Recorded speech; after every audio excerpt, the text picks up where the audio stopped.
পৃথিবীতে রেস্তোরাঁ তো আছে অনেকই, কিন্তু রেস্তোরাঁর মধ্যে জলপ্রপাত পাবেন একটাই।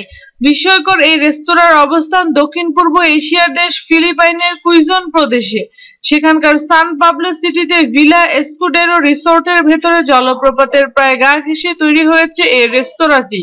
একটি পুরনো নারিকেল বাগানের মধ্যে তৈরি করা হয়েছে রেস্তোরাঁটি। আর জলপ্রপাতটি কিন্তু একেবারেই প্রাকৃতিক নয়, কাছের একটি বাঁধ থেকে বয়ে আসা পানির গতিপথে পরিবর্তন এনে তৈরি করা হয়েছে এটি। লাভাসিন নামের জলপ্রপাতটির ঠিক নিচে টেবিল চেয়ার পেতে তৈরি করা হয়েছে রেস্তোরাঁ। প্রপাত থেকে নেমে আসা ঠান্ডা পানিতে পা ডুবিয়ে যেতে হয় টেবিলের ধারে।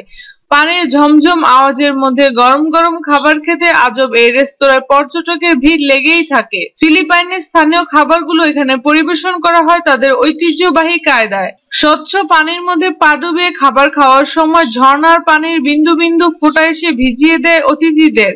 ভোজন পর্ব শেষে প্রপাতের পানির নিচে দাঁড়িয়ে গা ভিজিয়ে নেওয়ার সুযোগ তো রয়েছেই। এই জলপ্রপাত কিন্তু শুধু সৌন্দর্য বর্ধকই নয়, এর মাধ্যমে জল বিদ্যুৎ উৎপাদন করে রেস্তোরাঁ ও আশেপাশের এলাকায় বিদ্যুতের চাহিদাও মেটানো হয়। রিসোর্টের প্রবেশ মূল্য খাবার সহ জনপ্রতি খরচ 20 পাউন্ড বা 2500 টাকা। যদি আমাদের ভিডিওটি আপনাদের ভালো লেগে থাকে তাহলে অবশ্যই লাইক ও কমেন্টস করার অনুরোধ রইল। ধন্যবাদ।